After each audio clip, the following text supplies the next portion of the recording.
बिस्मिल्लाहिर्रहमानिर्रहीम। आज जो टॉपिक है वो है सम वायरल डिजीज़ेस, कि वायरस की वजह से कौन सी डिजीज़ बॉडी में होती हैं। हम कुछ मेंशन कर रहे हैं यहाँ, मसलन एड्स है या हेपेटाइटिस है, उसको हम एंड में बात करेंगे।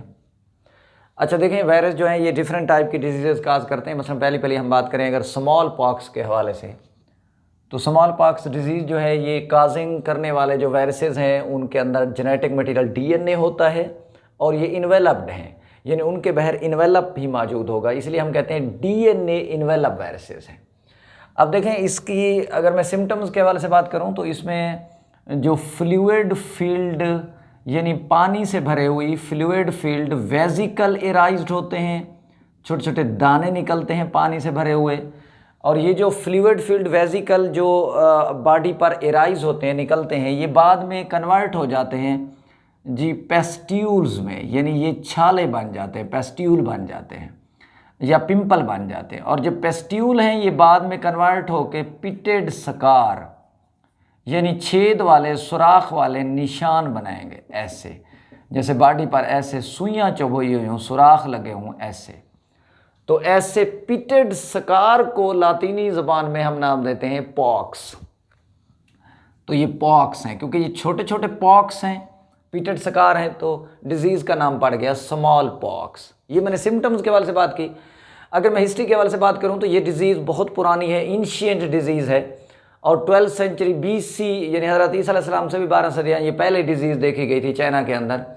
और फिर अब इसका कंट्रोल का क्या है कि इसका कंट्रोल जो है वो आमतौर पे 20th सेंचुरी में आके इस डिज़ीज़ को कंट्रोल किया गया। 1950s में डिज़ीज़ कोशिश की गई कि इसे वैक्सीनेशन के ज़रिए कंट्रोल किया जाए, लेकिन थर्ड वर्ल्ड कंट्रीज़ में अभी भी मौजूद थी। 1980s में आके फिर WHO ने ये आमतौर पे दावा किया कि हमने स्मॉल पॉक्स डिजीज़ को पूरी दुनिया से ऑल ओवर द वर्ल्ड इरिडिकेट कर दिया, यानी ख़त्म कर दिया, निकाल दिया है थ्रू वैक्सीनेशन।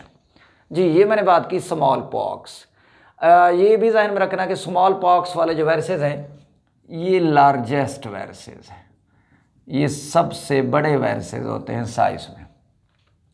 सबसे छोटे जो हैं ये पोलियो वाले होते हैं।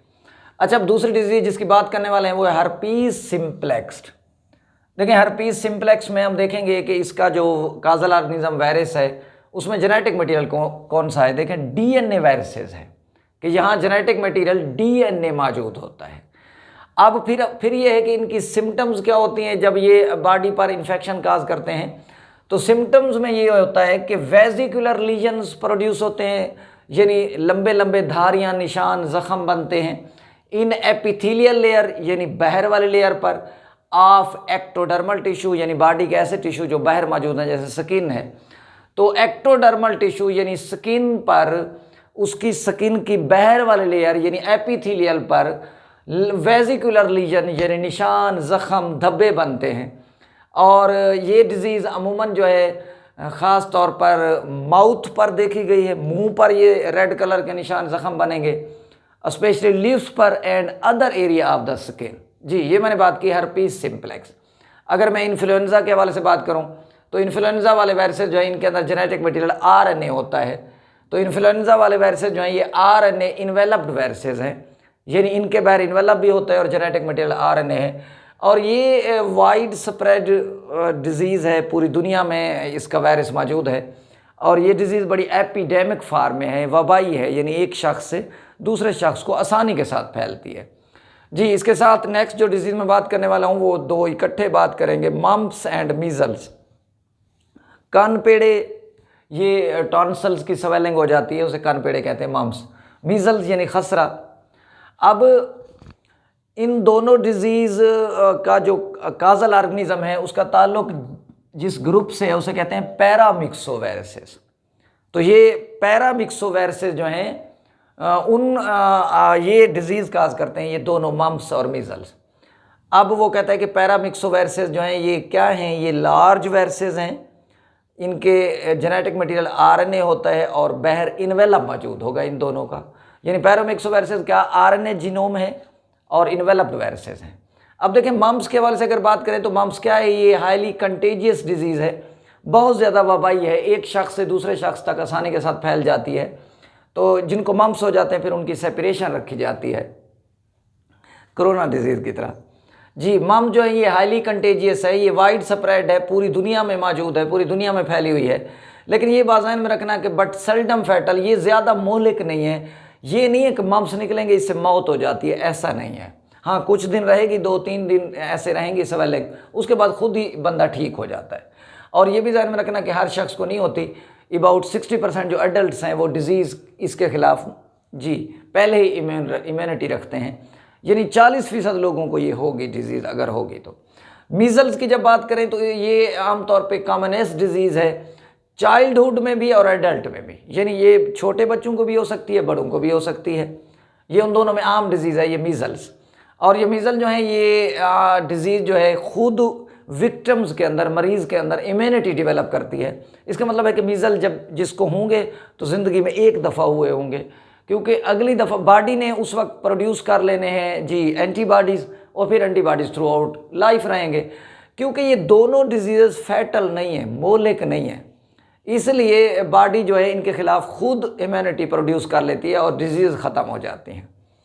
जी, इसी तरह मैं अगर पोलियो के हवाले से बात करूं तो इसका जो काजल ऑर्गेनिज़म है वो पोलियो वायरस है। डिजीज़ का पूरा नाम पोलियोमिलाइटिस है, फालिज कहते हैं। और आरएनए वाला वायरसेस है कि इसका जो जीनोम है वायरस का वो आरएनए है, और ये स्मॉलेस्ट वायरसेस हैं, यानी सबसे छोटे वायरसेस की अगर बात करें तो ये पोलियो वायरसेस हैं। और ये स्फेरिकल होते हैं, यानी गोल होते हैं, इनके अंदर जेनेटिक मटेरियल आरएनए होता है, और ये छोटे वायरसेस हैं। अब पोलियो कब होगा, इसकी जो एज है वो डिपेंड करती है प्राइमरी इन्फेक्शंस पर, और ये प्राइमरी इन्फेक्शन डिपेंड करता है उस ऑर्गेनिज़म की सोशल और इकोनॉमिक फैक्टर्स पर कि वो किस तरह के माहौल में रहता है और किस तरह की हाइजीनिक कंडीशन को अख्तियार कर रहा है। अगर उसकी हाइजीनिक कंडीशन अच्छी नहीं है तो आप समझ जाएंगे पोलियो डिज़ीज़ के होने के चांसेस ज़्यादा होंगे। और ये पोलियो जो है ये ज़्यादातर इसे हम टांगों का फालिज कहते हैं, बॉडी के निचले हिस्से का फालिज कहते हैं। और इसकी आजकल आप देख रहे हैं कि हमने पोलियो को कंट्रोल करवाया हुआ है थ्रू वैक्सीनेशन। तो ये वैक्सीनेशन जो कर रहे हैं वो अगेंस्ट द पोलियो डिज़ीज़ है, ताकि हमारे जो बच्चे हैं इन पोलियो से बच जाएँ। अल्लाह हाफ़िज़।